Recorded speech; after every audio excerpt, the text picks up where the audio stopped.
Good morning, everyone, and welcome back to our CNC Turning Techniques channel.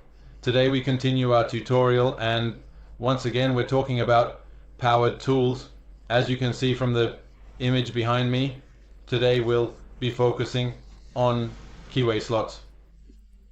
It's a simple thing because it essentially becomes and remains a programming task that's almost two-axis, and it's probably the operation that will be most requested when we work on lathes with powered tools. So, first of all, let's make a very brief yet concise and comprehensive introduction regarding the zeroing of direct powered tools in detail. What does direct mean? We generally, typically speaking, normally have two types of powered tool holders in our machines. The geared ones, meaning those with the cutter or positioned horizontally, and the direct ones, which have the cutter positioned vertically, are two distinct types of tools.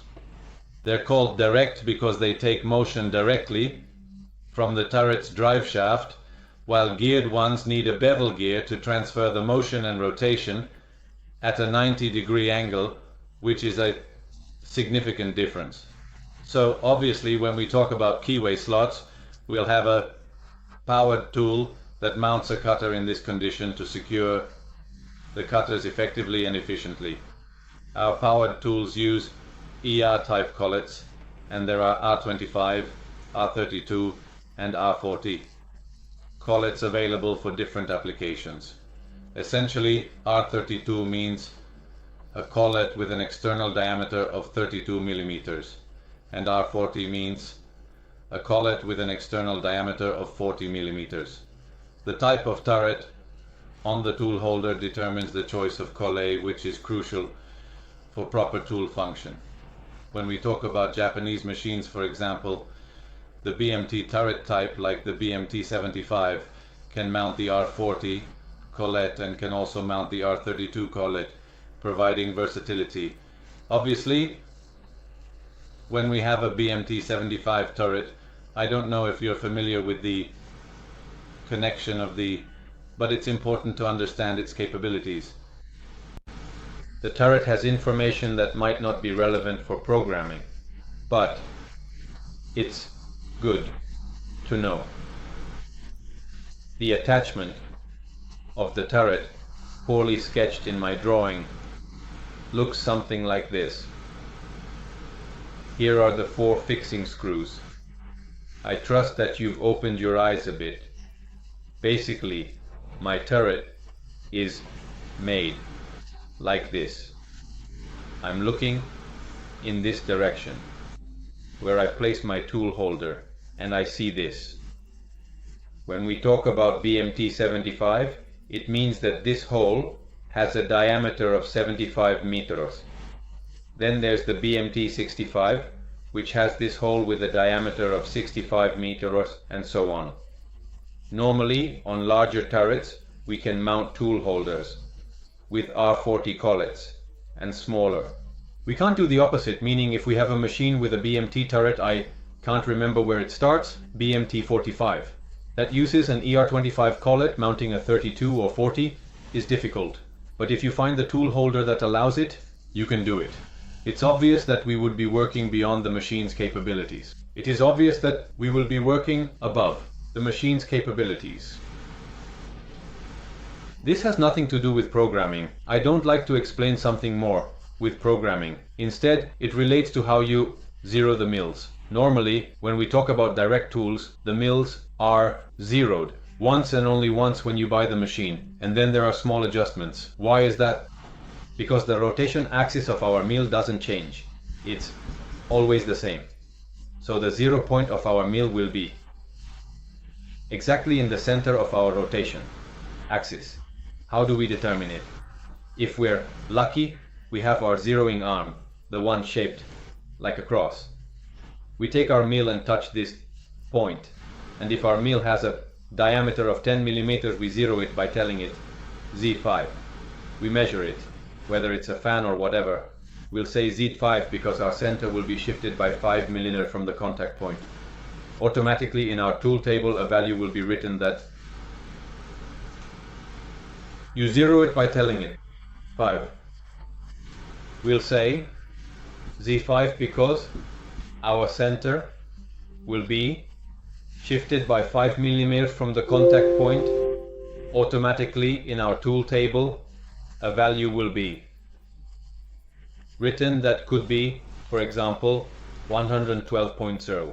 Could be, for example, 112.0.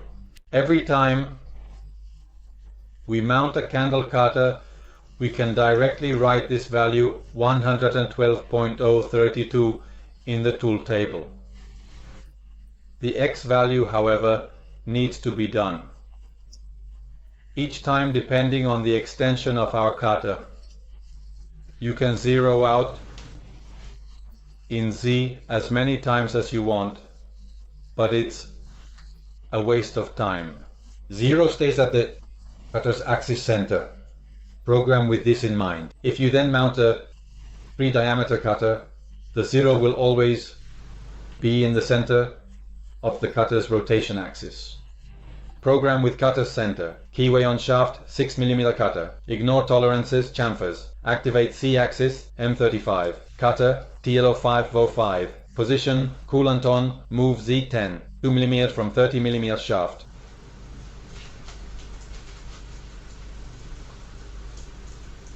Let's imagine we're going to make this keyway on this shaft using a 6 mm diameter candle cutter for this specific task. Let's not think about tolerances or anything specific right now, and let's not worry about chamfers. We'll think about tolerances later. In this particular scenario, I'll tell you how to handle tolerances for keyways and slots with the C-axis at this moment. For now, let's create a simple program following what we learned in the previous tutorial in our current setup. So the first thing we need to do in our program is activate the C axis. So M35 activates C as we proceed. Let's see if switching to green makes it a bit clearer, because this black is a bit tired. Otherwise, we'll go back to black in this demonstration. Today, we're using a nice colorful board. As we continue, then we call our tool, let's say TO505 for our 6 mm diameter cutter in this example. Yes, I think it's clearer now in this case. Then we position ourselves quickly, turn on our coolant, and our shaft has a diameter of 30, so we go to 34. Physically 2 mm away at Z10, because our cutter will position itself with its, I don't want it to fall, with its center of rotation at this point. When we correspond to our quota, it's crucial to ensure that the self-centering chuck is properly secured. This is important because an unsecured chuck can lead to inaccuracies in the machining process, potentially damaging the workpiece or the machine itself. To secure it, we activate the locking hole. In this case, the weak one is more than enough. This step is vital as it ensures the stability of the chuck during operation. After securing the chuck, we proceed to start the spindle. We use the same spindle code with P12, which allows the machine to interpret it as the rotation of the motorized axis. This step is essential for synchronizing the spindle's movement with the machine's operations. Then we use G1, G94, F100 because we are working with X as 30 minus 3 times 27, no, times 24, because we need to read this as a diameter. The calculation here is critical. 3 millimeters we have, here too. 30 minus 3 minus 3 equals 24, so X 24. It's important to ensure accuracy in this calculation to avoid errors in the machining process. Make sure to choose an end mill that can handle drilling. Some end mills don't handle full entry well, so you need to enter this way. The selection of the end mill is crucial as it affects the quality of the key slot. Be careful with the end mill you choose when making a key slot. We stay in G1 and go to Z40 at F150, 200, 300, depending on how you set it, 200. This command is important as it dictates the movement of the tool, ensuring precision in the machining process. This should be established based on the type of end mill, the number of cutting edges you have, and the number of revolutions. A couple of simple calculations, and you'll find it. If you don't feel like doing the calculations, just call the end mill supplier and tell them, I need to remove 3 millimeters of depth with an end mill on a C40 that can handle the turning. They'll let you know. If they don't, then change suppliers. So, what was I thinking of telling you? Right, minus 40, because we have a slot of 30. We go to minus 40 because that's the absolute quota, meaning the distance from my 0 point on the end mill, which is the center, to the 0 point of the piece, which is usually on the machined plane, the farthest from the self-centering chuck. Then total.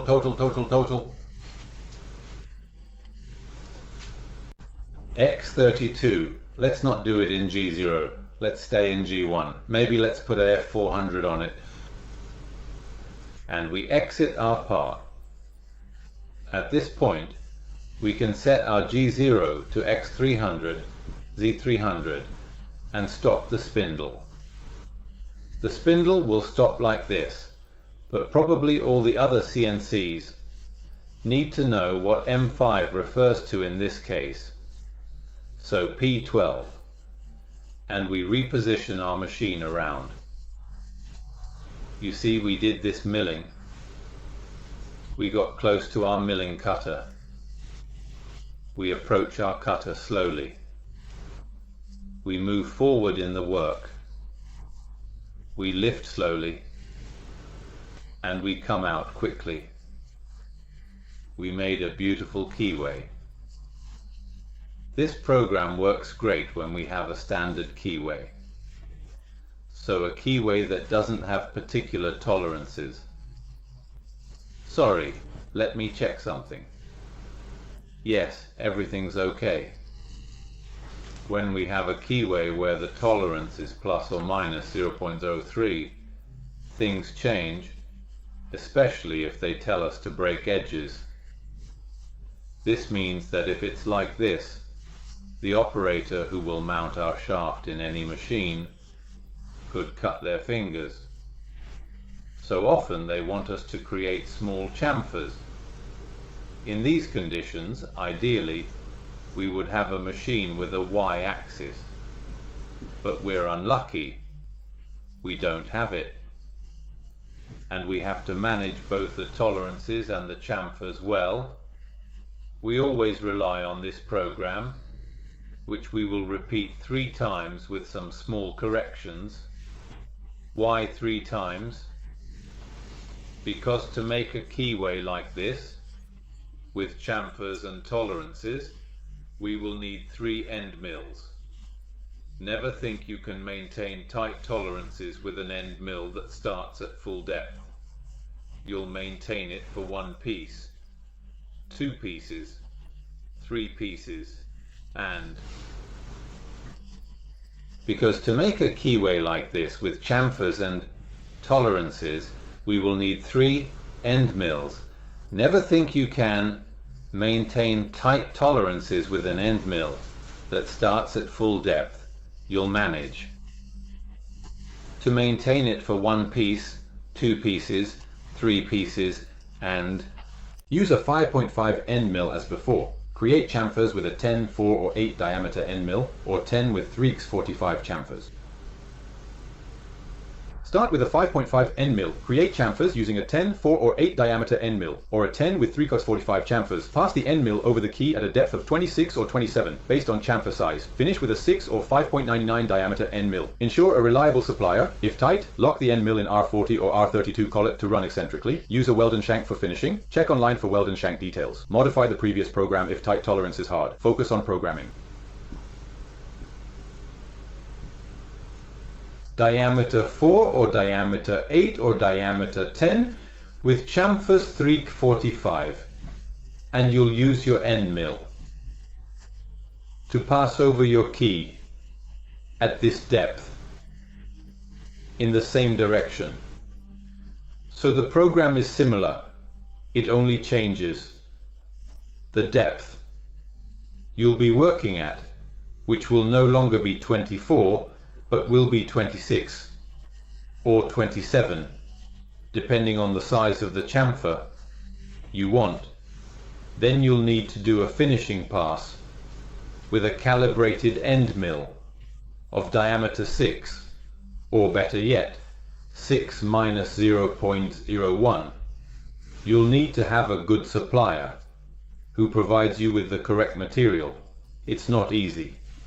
A little trick: if the end mill is tight, you'll lock it in R on the R40 or R32, meaning in a collet, with a thickness of 1/100th.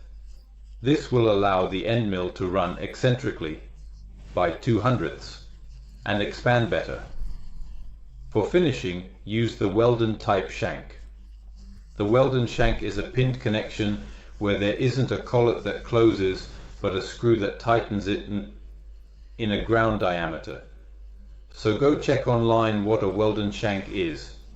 Do the finishing with the Weldon shank. Another little trick, and I'll deny having told you this because heaven forbid the designer finds out. If you really can't maintain a particularly tight tolerance, we can modify the previous program. So how do we modify it? Let's just write the part related to the programming.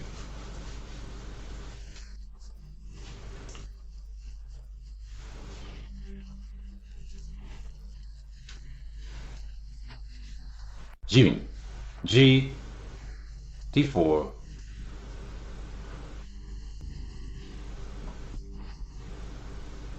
100X T4, approximately 40 F150, which is CH001 repeated 8 times.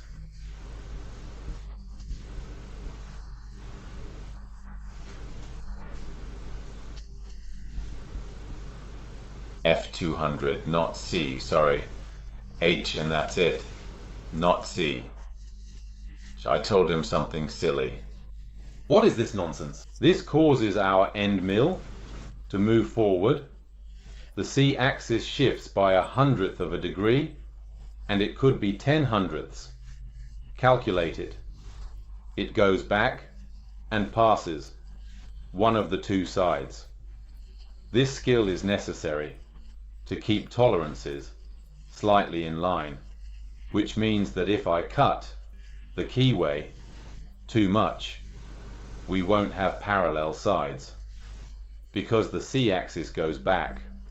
So even if there is evidence in the video, I will deny saying this, but it can be a method to expand a keyway out of tolerance when you don't have the C-axis within a couple of hundredths, because otherwise this situation worsens and the part is not acceptable.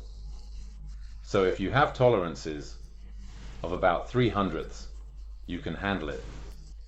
The best, however, is to have a precise end mill that enters safe parameters.